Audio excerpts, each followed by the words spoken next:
10 چیزیں ایسی ہیں سننے والے کو اگر بتائی جائیں اور سننے والا اس پر غور کرے اور سوچے تو اللہ تعالیٰ اس کو اس نصیحت سے نفع پہنچاتا ہے.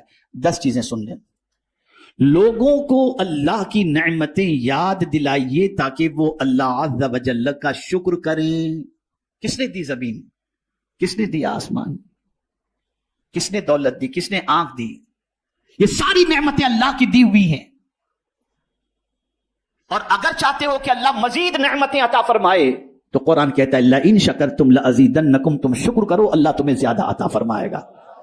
اور جتنی تکلیفیں آتی ہیں، توجہ چاہوں گا یہ جملہ پوری تقریر یاد رہے یا نہ رہے لیکن اس کو یاد رکھیے گا، جتنی بھی تکلیفیں آتی ہیں وہ ساری تکلیفوں کا سب سے پہلا سبب ناشکری ہے.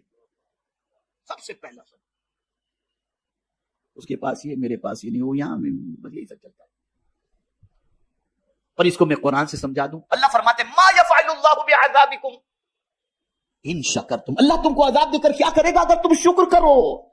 نادانو، تم شکر نہیں کرتے اس لیے تم تکلیف میں گرفتار ہو. شکر کرو تو اللہ تمہیں زیادہ عطا فرمائے گا. نعمتوں کو یاد کرو. یہ ہوا بغیر پیسے کے مل رہی ہے، آکسیجن بغیر پانی مل رہا ہے، یہ نعمتیں کون دینے والا؟ اللہ دینے والا. اب اس کی نہ سنے تو کس کی سنے؟ یہاں علماء تشریف فرما ہے، طلباء تشریف فرما. ایک بہت حکمت کی بات بتاؤں، اللہ عز و جل نے جبرن کسی کو نہیں کہا کہ مجھے مانو. توجہ چاہوں، جبرن نہیں کہا کہ مجھے اللہ مانو. اللہ نے عقل عطا فرمائی. انسان کے پاس تو عقل ہے نا، جانور کے پاس نہیں، انسان کے پاس تو عقل ہے. اللہ نے عقل دے دی، عقل دے دی. کافروں کو بھی اللہ نے نہیں فرمایا کہ جبرن مجھے خدا مانو. اس نے جبرن نہیں فرمایا، اس کو روزی دے رہا ہے، پانی دے رہا ہے. سورج نکلتا ہے تو تھوڑی مسلمانوں پر نکلتا ہے، سب پر نکلتا ہے کہ نہیں نکلتا؟ بارش برستی تو سب فائدہ اٹھاتے ہیں، آکسیجن سے سب فائدہ اٹھاتے ہیں، مسلم اور نان مسلم، اللہ کو ماننے والے اور نہ ماننے والے. اے اللہ، جب تو اتنا سب کچھ دے رہا ہے تو اپنے آپ کو منواتا کیوں نہیں ہے جبرن؟ تو اللہ فرماتے ہیں میں نے عقل دی اور یہ ساری چیزیں عطا کی تاکہ عقل سے بندہ سوچے تو صحیح، میں اس کو نہیں مانتا پھر بھی مجھے روزی دے رہا ہے، پھر بھی مجھے آکسیجن دے رہا ہے، پھر بھی مجھے پانی دے رہا ہے. کون ہے یہ سب دینے والا؟ کون ہے؟ اب جب وہ عقل کا استعمال کرے گا تو پھر اس کا وجدان کہے گا کوئی تو ہے جو مجھے دے رہا ہے، وہی دینے والی ذات کا نام اللہ ہے. اللہ ہے. تو جبرن اللہ نے نہیں منوایا، نعمتیں دی. دیکھو ان نعمتوں کو، کون ہے یہ نعمتیں دینے والا؟ کون ہے ہوائیں چلانے والا؟ کون ہے سورج کو پیدا کرنے والا؟ تلاش کرو. جب تم دیکھو گے تو تمہیں وہی ذات نظر آئے گی جسے ہم اللہ عز و جل کہتے ہیں. تو اللہ کی نعمتوں کا شکر ادا کرو. دکھ اور تکالیف کا ثواب بتائیں تاکہ صبر کریں. اب بخاری شریف کی ایک حدیث سنا دوں تاکہ آپ سمجھیں. میرا ایک ٹاپک ہے انشاءاللہ، میں اس پر مطالعہ کر رہا ہوں. ہر دکھ میں ایک نعمت، میرا موضوع ہے انشاءاللہ، پھر کبھی میں عرض کروں گا قرآن و حدیث کی روشنی میں. ہر دکھ کے پیچھے ایک نعمت چھپی ہوئی ہے، کوئی دکھ ایسا نہیں. تو اب یہاں فرمایا گیا کہ لوگوں کو نصیحت کرو. کس طریقے سے؟ اپنے بچوں کو، گھر والوں کو، دوستوں کو، سامعین کو یہ نصیحت کرو، اللہ کی نعمتیں یاد دلاؤ. کتنی نعمتیں اللہ نے دی، زمین، آسمان، چاند، سورج، تاکہ ان کے اندر شکر کا پیدا ہو اور اس کا رابطہ اپنے رب قدیر سے مضبوط ہو جائے. دوسری چیز، دکھ اور تکالیف کا ثواب بتائیں تاکہ صبر کریں. آپ کو بتاؤں، یہ ہماری سوچ ہے کہ تکلیف اس کو آتی ہے جس سے اللہ ناراض ہوتا ہے. اور میں بخاری شریف کی حدیث پیش کر دوں. یہ حدیث تو آج تک آپ نے سنی ہوگی کہ من یرید اللہ خیرا یفقہہ فی الدین، اللہ جس بندے سے بھلائی کا ارادہ فرماتا ہے اسے دین کی سوجھ بوجھ عطا کر دیتا ہے.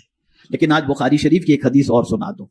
اللہ جس بندے سے بھلائی کا ارادہ کرتا ہے اس کو مصیبت میں گرفتار کر دیتا ہے. من یرید اللہ بہ خیرا یصب منہ اور یصب منہ یصب منہ. اللہ جس بندے کا، کما قال، اللہ جس بندے سے بھلائی کا ارادہ فرماتا ہے اس کو مصیبتوں میں گرفتار کر دیتا ہے. اس لیے کہ مصیبت پر صبر کرنے کا جو اجر ہے وہ کسی عمل کا اجر ہے ہی نہیں. اور صبر کرنے والے کو انسان سلام کرے یا نہ کرے، فرشتے قیامت کے دن سلام کریں گے اور کہیں گے سلام علیکم بما صبرتم فنعم عقبی الدار. تو دکھ میں انسان مایوس ہو جاتا ہے، اسے بتاؤ کہ دکھ اور تکلیف میں صبر کرنے پر اللہ نے کتنا اجر رکھا ہے. تیسری چیز، گناہوں کی سزا اور عذاب سنائیں تاکہ گناہوں سے باز آ جائیں اور ان سے توبہ کریں. وہ لوگ جو گناہوں میں ڈوبے ہوئے ہیں ان کو بتاؤ کہ گناہوں کا عذاب کیا ہے اور گناہوں کی وجہ سے اللہ عز و جل کیا سزا عطا فرمانے والا ہے تاکہ بندہ اس سے بچنے کی کوشش کرے. اسی طریقے سے ہمارا سب سے بڑا دشمن کون ہے؟ تو قرآن کہتا ہے ان الشیطان للانسان عدو مبین کہ بے شک شیطان انسان کا کھلا ہوا دشمن ہے. اب اس کے مکر و فریب، اس کی چال، اس کی عیاری، اس کی مکاری یہ بتاؤ تاکہ لوگ اس کے مکر سے بچیں. تو فرمایا گیا شیطان کے مکر و فریب بتائیں تاکہ اس سے ڈر کر کے بچ جائیں. میرے پیارے آقا صلی اللہ علیہ وسلم کے پیارے دیوانوں، اسی طریقے سے انسان کا دل سخت ہونے کی ایک سب سے بڑی وجہ یہ بتائی گئی دنیا کی محبت. یہ جس دل میں پیدا ہو جائے وہ بہت سخت دل ہو جاتا ہے، اتنا سخت دل ہو جاتا ہے کہ پھر کسی کے قتل پر بھی آمادہ ہو جائے گا، کسی کا مال کھانے پر بھی آمادہ ہو جائے گا، اور بڑھتے بڑھتے یتیم کا بھی کھا جائے گا، مسکین کا بھی کھا جائے گا، بیوہ کا بھی کھا جائے گا، سب کا کھا جائے گا. یہ ہے دنیا کی محبت. ایسے انسان کا دل بہت سخت ہو جاتا ہے. اسی لیے حضور صلی اللہ علیہ وسلم نے صحابہ کے قلب کا جو تزکیہ فرمایا اس میں سب سے پہلے حب دنیا کو ان کے دل سے نکالا. تو فرمایا گیا دنیا کی بے ثباتی اور بے وفائی سمجھائیں تاکہ اس میں دل نہ لگائیں لوگ. بتاؤ یہ دنیا ختم ہونے والی ہے، دنیا پرماننٹ رہنے والی ہے، دنیا پرماننٹ رہنے والی ہے. ایک سور میں ساری دنیا ختم، سب فنش ہو جائے گا. اب یہاں یہ جملہ یاد رکھیے گا علماء، خاص طور پر میں گزارش کروں گا توجہ کے ساتھ، اور طلبہ بھی یاد رکھیں گے تو بڑا فائدہ ہوگا. زندگی بھر اسے اپنی کتاب کے اندر نوٹ کر کے رکھیں. عقل مند وہ ہے جو فنا ہونے والے سے محبت کرنے کی بجائے باقی رہنے والے سے محبت کرے. دنیا فنا ہو جائے گی، خدا باقی رہنے والا ہے. جو باقی رہنے والا ہے اس سے محبت کرو. اسی لیے مومن کی تعریف اور مومن کی کیفیت قرآن نے بیان کی. والذین آمنوا اشد حبا للہ، جو ایمان والا ہوگا وہ اللہ سے ٹوٹ کر محبت کرے گا، بے انتہا محبت کرے گا. اور یہ دنیا فنا ہونے والی ہے. چھٹی چیز، موت کو ہر وقت یاد رکھا جائے تاکہ روانگی کی تیاری جاری رکھی جا سکے. میں آپ کو یہاں پر بتاؤں، ابھی ایک پروگرام میں ہم گئے تھے، ایک ساتھی نے کہا حضرت آپ کا وقت اتنے بجے کا ہے، ٹریفک بہت زیادہ ہے، ہم تھوڑے تاخیر سے پہنچیں گے، لیٹ ہو جائیں گے. تو مجھے ایک آیت یاد آ گئی. اللہ کا شکر ہے بسا اوقات کوئی نہ کوئی آیت یاد آ جاتی ہے. تو میں نے ان سے کہا، میں نے کہا بھائی میں تو دنیا کے بارے میں تھوڑا سا سوچا تو ٹائم پر تو مجھے کوئی چیز نظر نہیں آئی، چاہے وہ فلائٹ ہو، چاہے ٹرین ہو، چاہے آدمی ہو، تھوڑا بہت تو پلس مائنس ہو جاتا ہے. میں نے جب قرآن پر غور کیا تو ایک ہی چیز مجھے ٹائم پر ملی. قاری صاحب، ایک ہی چیز مجھے ٹائم پر نظر آئی جو 1 منٹ پہلے بھی نہیں، 1 منٹ بعد بھی نہیں. اذا جاء اجلهم لا يستأخرون ساعة ولا يستقدمون. جب موت آتی ہے تو نہ 1 منٹ پہلے نہ 1 منٹ بعد میں، جب اس کا وقت مقرر ہے تب وہ آ جاتی ہے. تو ٹائم پر ایک ہی چیز ہے، باقی کوئی چیز ٹائم پر نہیں. 1000 باڈی گارڈ رکھ لو، 1000 بلیٹ پروف جیکٹ پہن لو، لیکن دنیا کی واحد سچائی یہ ہے کہ موت سے کوئی بچ نہیں سکتا. اور یہ جملہ بھی بڑا میرا مقبول ہوا تھا کہ ہم نے بہت کچھ جمع کر کے رکھا، لیکن قدرت کا قانون یہ ہے یا دے کے مرو یا چھوڑ کے مرو، لے جانے کچھ بھی نہیں ملے گا. بہت کچھ جمع کر کے رکھا ہے نا، یا دے دو مرنے سے پہلے یا چھوڑ دو. ہاتھ میں انگوٹھی بھی پہنے ہو تو لوگ کاٹ کے نکال لیں گے، لے کے نہیں جا سکتے کچھ بھی. یہاں سے پتا چلا ہمارا کچھ ہے ہی نہیں. جسے ہم کہتے ہیں کہ یہ ہمارا ہے، ہمارا کچھ نہیں ہے. فلسفہ سمجھ لو، یہ اللہ نے استعمال کرنے کے لیے دیا ہے. جب تک وہ چاہے گا تم استعمال کرو گے، پھر یہ کسی اور کو دے دے گا. اسی لیے اس کا قانون ہے دے کے مرو یا چھوڑ کے مرو، لے جانے کچھ بھی نہیں ملے گا، کچھ بھی لے جانے نہیں ملے گا. اور موت کا وقت کسی کو نہیں معلوم. تو دل کی سختی کو دور کرنے اور نصیحت کو حاصل کرنے کے سلسلے میں موت کا تذکرہ لوگوں کو بتایا جائے اور موت کو ہر وقت یاد رکھنے کی تاکید کی جائے.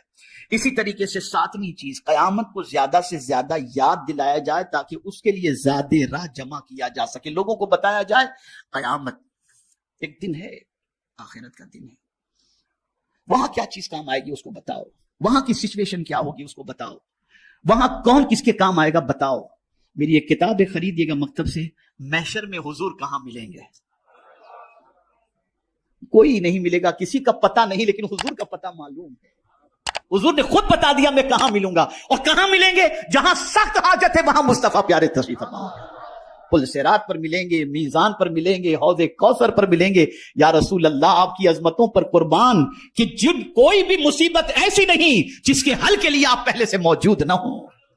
یہ مصطفیٰ جان رحمت صلی اللہ علیہ وسلم۔ اور سب سے بڑی شان جو ہے نا حضور کی، اگر کچھ بیان نہ بھی کی جائے، صرف ایک شان بیان کی جائے، وہ شان محبوبیت۔ ہماری صاحب توجہ چاہوں گا، اعلیٰ حضرت نے اس کو بہت فوکس کیا، ہر شان اپنی جگہ پر، لیکن اللہ کی بارگاہ میں جو محبوبیت کا مقام ہے وہ اس سے بڑھ کر، تو اعلیٰ حضرت کیا اٹھے یار، محبوب میرے آقا اللہ کے کتنے محبوب ہیں تم جانتے ہو؟ میں تو مالک ہی کہوں گا، اتنے محبوب، میں تو مالک ہی کہوں گا کہ وہ مالک کے حبیب، یعنی محبوب و محب میں نہیں میرا تیرا۔ اگر مولا نے سورج غروب کر دیا، محبوب نے اشارہ کیا، سورج پلٹ کر آ گیا، تو محبوب سے نہیں فرمایا میں نے ڈبا دیا تو نے نکالا کیوں؟ اس لیے کہ محبوب محبوب ہے، میں تو مالک ہی کہوں گا کہ وہ مالک ہے، یعنی محبوب و محب میں نہیں میرا تیرا۔ تو قیامت میں حضور کام آئیں گے صلی اللہ علیہ وسلم۔ تو اس موقع کی کیفیت کو بتاؤ، وہاں کے حالات کہ کوئی کسی کے کام نہیں آئے گا۔ اور خاص طور پر میں دو چیزوں کا ذکر کر دوں، یوم لا ينفع مال ولا بنون، قیامت کے دن نہ مال نفع پہنچائے گا، نہ بیٹے نہ اولاد نفع پہنچائے گی، الا من اتى الله بقلب سلیم۔ دیکھیے بات قلب کی آ گئی، جو اپنا سلامتی والا دل لے کر کے آئے گا، یہ دل قیامت میں اس کو نفع پہنچائے گا۔ تو دل اگر سخت ہو جائے تو اللہ خیر فرمائے، اللہ خیر فرمائے، اس دل کی سختی سے اللہ خیر فرمائے۔ آٹھویں چیز، دوزخ کے عذاب کے حالات بتائے جائیں تاکہ ان سے بچ سکیں۔ اب پہلے ہی میں نے عرض کر دیا فویل للقاسیۃ قلوبہم، ویل، یہ ویل کیا ہے؟ خرابی کے معنی بھی، اور ایک اعتبار سے ویل جہنم کی اس وادی کا نام ہے جس سے جہنم بھی دن میں 70 مرتبہ پناہ مانگتا ہے۔ تو جس کا دل سخت ہو جائے، جس کے دل پر اللہ اور اس کے رسول کی باتوں کا اثر نہ ہو، اسے ڈرنا چاہیے اپنے ٹھکانے کے بارے میں۔ 9ویں چیز، بہشت کی نعمتیں سنائی جائیں تاکہ انہیں رغبت ہو۔ جنت کی بہاروں کے بارے میں بتایا جائے، کیا کیا جنت، شرابن طہورا۔ سب سے بڑی چیز تو یہ کہ یہاں تو یار کہیں بیٹھو تو کوئی اچھی بات، کوئی اس نے آپ کے بارے میں یہ کہا، فلاں نے یہ کہا، tension tension tension tension tension. جنت ایسی جگہ ہے وہاں کوئی ٹینشن نام کی چیز ہے ہی نہیں، کوئی ٹینشن کی بات نہیں۔ آدمی چاہتا ہے کہ دنیا میں میری تمنا پوری ہو، توجہ چاہوں گا اس جملے پر، آدمی چاہتا ہے دنیا میں میری تمنا پوری ہو۔ اللہ فرماتے تو دنیا میں جو چاہتا ہوں وہ تو کر، جنت میں تو جو چاہے گا میں وہ کروں گا۔ تو ہماری تمنا پوری ہونے کی جگہ دنیا نہیں جنت ہے۔ وَلَكُمْ فِيهَا مَا تَشْتَهِي أَنفُسُكُمْ وَلَكُمْ فِيهَا مَا تَدَّعُونَ، جو چاہو گے اللہ تمہیں عطا، اور کوئی محنت بھی نہیں کرنی، کمانے بھی نہیں جانا، خیال ہوا کہ یار یہ مل جائے تو فوراً سامنے آ جائے، یہ قیامت۔ آخری بات، ہر بات کو خوف و رجا کے درمیان رکھا جائے، یعنی کبھی اللہ تعالیٰ کی عظمت و ہیبت کا تصور دلایا جائے تاکہ اس کا خوف دل میں پیدا ہو، کبھی اللہ کی رحمت اور مہربانی بتائی جائے تاکہ اس سے امید ہو۔ جو پند و نصیحت 10 امور پر مشتمل ہو تو اہل ایمان کو اس سے بہت بڑا فائدہ ہوگا۔ یہ 10 باتیں ایسی ہیں کہ اگر ایمان والے کے سامنے یہ 10 باتیں رکھی جائیں تو ایمان والے کو فائدہ پہنچے۔